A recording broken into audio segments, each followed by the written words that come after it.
시편 61편 이 내용도 다윗이 기록한 시로 알려져 있고요.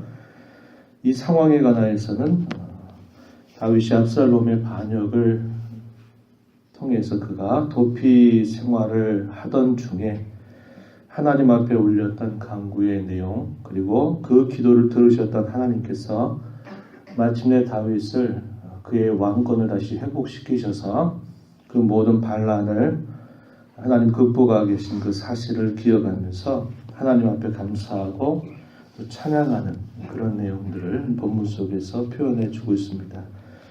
누차 말씀을 드리지만 이것이 그런 특별한 상황 속에서 기록이 되었다 하더라도 그와 비슷한 상황을 맞는 모든 하나님의 사람들, 하나님의 백성들에게 동일한 교훈들을 주시면서 우리가 하나님 앞에 어려움이 처할 때 우리가 어떻게 해야 될지, 또 그 어려움 가운데서 우리가 진정으로 바랄 것이 무엇인지 그것에 관하여서 우리에게 잘 가르쳐 주고 있습니다.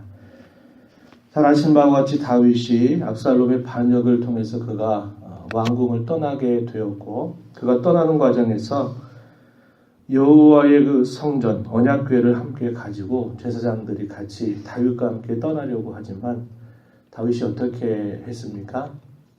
함께 자기와 함께 떠나게 하지 않고 다시 그를 되돌려 보내게 되죠. 그래서 하나님의 장막, 하나님이 거하시는 집은 예루살렘에 있게 하였습니다. 그리고 하나님께서 나를 선처해 주시면, 나를 불쌍히 여기시고 나를 인도하시면 내가 다시 왕궁으로 돌아가게 되기를 기대하는 마음을 갖고 도피와 방랑을 했던 다윗의 생애를 우리가 기억합니다. 다윗이 그렇게 어려움을 당하고 있는 중에서 그가 하나님과 함께 하기를 간절히 소망하는 마음으로 하나님의 도움을 간구하는 그런 모습을 보여주고 있습니다. 1절 말씀에 보면 하나님이여 나의 부르짖음을 들으시며 내 기도에 유의하소서. 부르짖음을 들어 주시옵소서. 기도에 유의해 주시옵소서. 이렇게 하나님 앞에 기도를 올리고 있습니다. 내 마음이 약해질 때 땅끝에서부터 주께 부르짖으오리니 나보다 높은 바위 위에 나를 인도하소서. 내 마음이 약해질 때에 안팎으로 상황적으로도 대단히 어려움을 맞게 되었습니다. 그리고 우리가 아는 바와 같이 다윗이 그런 어려움 당했을 때 자신의 곁에 있었던 가까운 사람들도 등을 돌려서 현세적인 처세를 했던 그런 일들로 인하여 가까운 사람으로부터 배반을 당하기도 하였고, 무엇보다도 그의 아들로부터 반역을 당한 그 일은 그의 마음을 대단히 힘들게 했던 것입니다. 그리고 자신이 어떻게 될지 앞뒤를 알지 못하는 그런 상황 속에서 그의 심령이 대단히 약해져 있는 그런 상황이었습니다. 그래서 그는 땅끝에서부터 주께 부르짖습니다. 이렇게 고백하죠. 이 땅끝이라고 하는 말은 문자적인 그런 의미라기보다는 그가 처해져 있는 아주 공경한 그런 상황을 이렇게 표현했을 것이고, 그 상황으로 인하여서 그가 심리적으로 혹은 영적으로 그가 느끼는 그런 공경, 이것을 땅끝이라고 하는 말로 표현했을 것입니다. 그런 공경 가운데 또 어려운 상황들 속에서 하나님 앞에 부르짖겠습니다. 이렇게 고백을 하면서 자신을 높은 바위에 자신을 인도해 달라고 말하죠. 이 높은 바위에 두신다라고 하는 표현이 우리가 시편을 읽으면서 여러 번 만나는 그런 표현인데, 이 말의 의미는 이 바위 아래에서 어려움 가운데 있는 그런 상황을 뛰어넘어서 안전하게 그런 모든 상황을 벗어나고 있는 그런 모습을 높은 바위에 인도해 달라라고 하는 관용적인 표현을 통해서 이야기하고 있는 겁니다. 공경이 있고 또 어려움이 있고 시련이 있고 많은 그런 박해가 있는 그런 상황을 뛰어넘는 안전한 곳으로 자신을 인도해 달라고 하나님 앞에 기도하고 있는 것입니다. 그가 이렇게 하나님 앞에 또 부르짖고 기도하고 또 하나님의 인도를 간청하는 그 이유는 어디에 있는가? 3절 말씀에 보면 주님이 자신의 피난처가 되심을 그가 알기 때문입니다. 그리고 주님만이 원수를 피하는 견고한 망대가 되시기 때문입니다.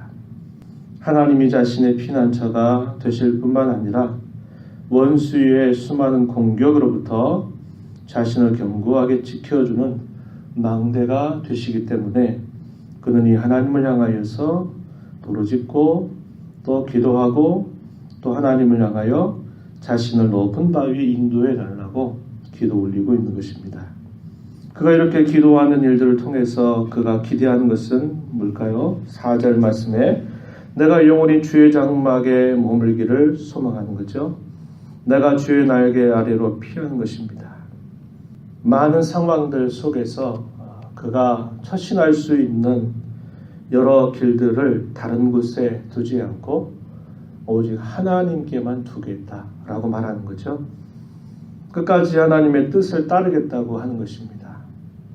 그분의 원하시는 바에 자신을 복종하겠다고 하는 그의 결단, 그의 자세를 표현하고 있는 것이죠. 하나님을 신뢰하겠다고 하는 것입니다. 믿음을 하나님께만 두겠다 이런 말이 되겠고 하나님만 의지하겠다 하는 그런 태도가 그의 기도를 통해서 또 표현되고 있는 내용이 될 것입니다. 이렇게 하나님 앞에 간절하게 기도를 올렸더니 하나님께서 그에게 어떻게 해주셨습니까? 5절 이하로부터 마지막 절 내용에 보니까 그 공경을 하나님이 바꾸어 주셔서 그가 쫓겨남을 당했던 그 자리로부터 그가 다시 왕궁으로 회복되는 하나님의 역사를 그가 경험하게 되었습니다. 그래서 그는 이렇게 말하죠. 5절 주 하나님이여 주께서 나의 서원을 들으시고 주의 이름을 경외하는 자가 얻을 기업을 내게 주셨습니다. 이렇게 표현합니다. 기업이라고 하는 이 말은 상황적으로 무엇을 뜻하냐면 그가 다시 왕권이 회복돼서 다시 반역했던 그 나라가 자신에게로 돌아오게 되는 그 일을 두고 기업을 주셨다라고 이렇게 표현하고 있습니다. 6절 말씀에서는 자신이 다스리는 그 나라가 오래도록 지속되기를 하나님 앞에 기대하는 그런 내용이 표현됩니다. 주께서 왕에게 장수하게 하사 그의 나이가 여러 대에 미치게 하시리이다. 다윗 왕조의 훌륭함과 위대함은 우리가 다윗의 생애를 통해서 보는 것처럼 그가 왕으로 다스리지만 그가 다스리는 나라의 진정한 왕이 언제나 자신이 아니라 하나님이신 줄 그는 인정하고 고백할 줄 알았습니다. 자신 연약하고 부족하지만 하나님을 향해서 언제나 기대하고 하나님 앞에 자신을 맡기는 일들을 통해서 그 나라를 다스리다 보니까 정복 전쟁에 있어서도 언제나 승전가를 올릴 수가 있었고 또 잃어버렸던 모든 영토들을 다 되찾음으로써 아주 강성한 나라를 이룰 수 있었던 것입니다. 그 모든 것들은 하나님께 그가 기대고 하나님께 맡겼던 그의 모습 때문에 그러한 일들을 맞을 수 있었던 것이죠. 우리가 종이 한 장을 이렇게 들고 두면 그 종이 한 장은 굉장히 연약하고 빈약하게 그지없습니다. 하지만 그 종이 한 장이 단단한 벽 위에 딱 붙어있게 되면 어떻게 됩니까? 종이 한 장의 강도가 아니라 벽의 강도만큼 그 종이는 단단해지게 되는 겁니다.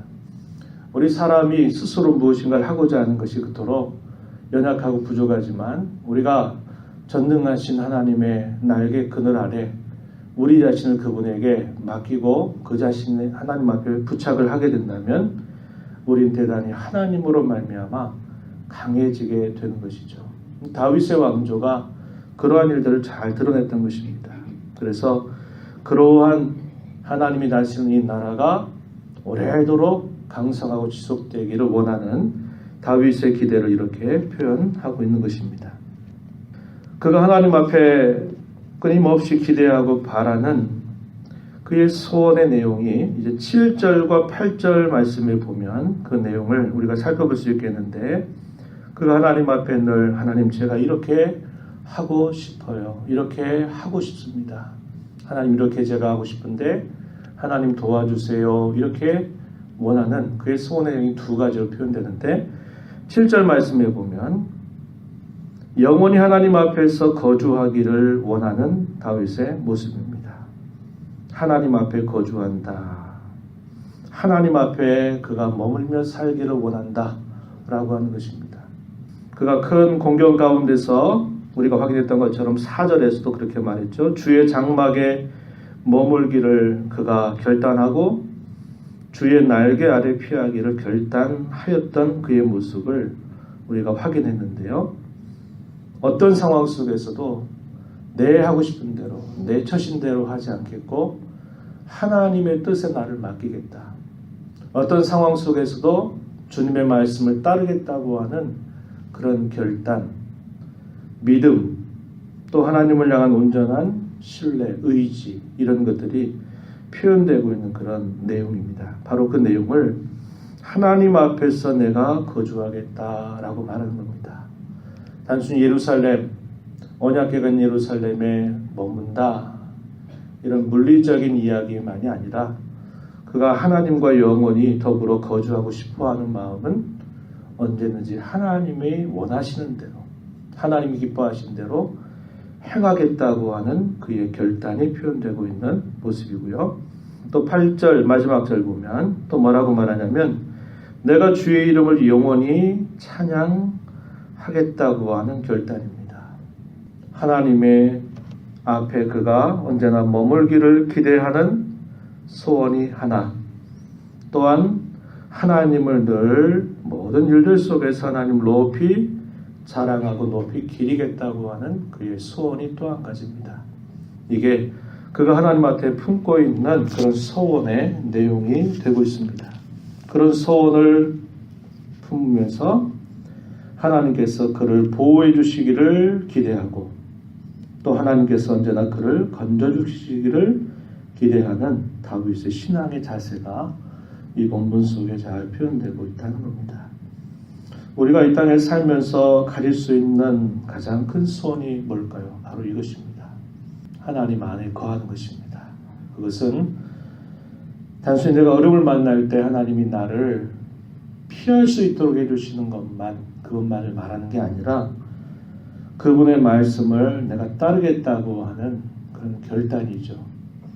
내 인간적인 방도를 가지고 내가 내 할 길 해보다가 안 되면 하나님 찾겠다 그걸 말하는 게 아니라 내가 할 수 있는 여러 가지 모든 일들을 다 접어버리고 하나님께서 원하시는 대로 하겠다고 하는 그 결단, 이것을 이렇게 표현하고 있는 것이고, 늘 이야기하지만 문제가 해결되면 그 문제 해결됐다고 끝내버리는 게 아니라 그 문제 해결을 뛰어넘어서 하나님을 높이겠다, 하나님을 자랑하겠다, 하나님을 찬양하겠다고 하는 그러한 신앙의 진전을 해갈 수 있는 자가 되어야 됨을 우리에게 잘 가르쳐주고 있습니다. 우리가 매일매일 살아가는 삶 속에서 그러한 소망을 가지고 하나님 앞에 도움을 구하는 자세를 가져야 합니다. 하나님이 도와주셔야 제가 그렇게 살 수 있습니다. 하나님께서 함께해 주셔야 제가 그렇게 하나님을 늘 높이고 자랑할 수 있습니다. 하나님 나를 도와주세요. 하나님께서 나를 붙잡아 주세요. 나를 인도해 주세요. 이렇게 기도하기를 하나님은 우리 모두에게 원하고 계십니다. 이 하루를 허락받아서 또 새로운 날로 하루를 받아 살아가는 저와 여러분, 우리의 남은 생애 동안에 우리가 품어야 할 거룩한 소원이 이와 같이 이런 소원을 가지고 하나님을 향하여 언제나 도움을 구하고 하나님의 동행하심을 기대하면서 신앙의 걸음이 앞을 향하여 전진해가는 복된 걸음이 되기를 진심으로 축복합니다. 하나님 아버지 감사합니다.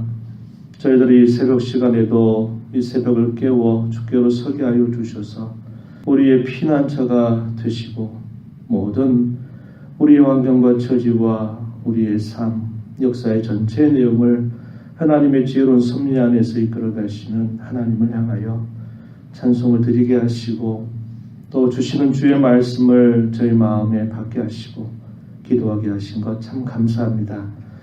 하나님 아버지, 저희들에게 매일매일 주시는 그 말씀을 마치 낮에는 구름 기둥으로 밤에는 불 기둥으로 인도하신 것 같이 말씀하시며 우리에게 앞서가시는 하나님이 우리에게 주시는 말씀인 줄 알고 그 말씀 저희의 마음에 간직하고 빼앗기지 않게 하시고 망각하지 않고 그 말씀 따라 순종하며 살아가는 저희들의 삶이 되게 하여 주옵소서.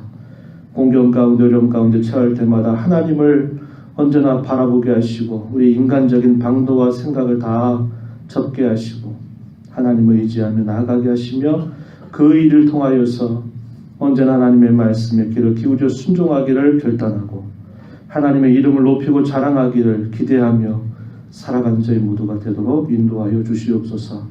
은혜의 보좌 앞에 불러주셨사오니 저희들을 긍휼히 여겨주시고 기도 가운데 하나님을 배움는 귀한 은혜를 저희 모두에게 허락하여 주옵소서. 귀하신 예수님의 이름으로 기도하옵나이다. 아멘.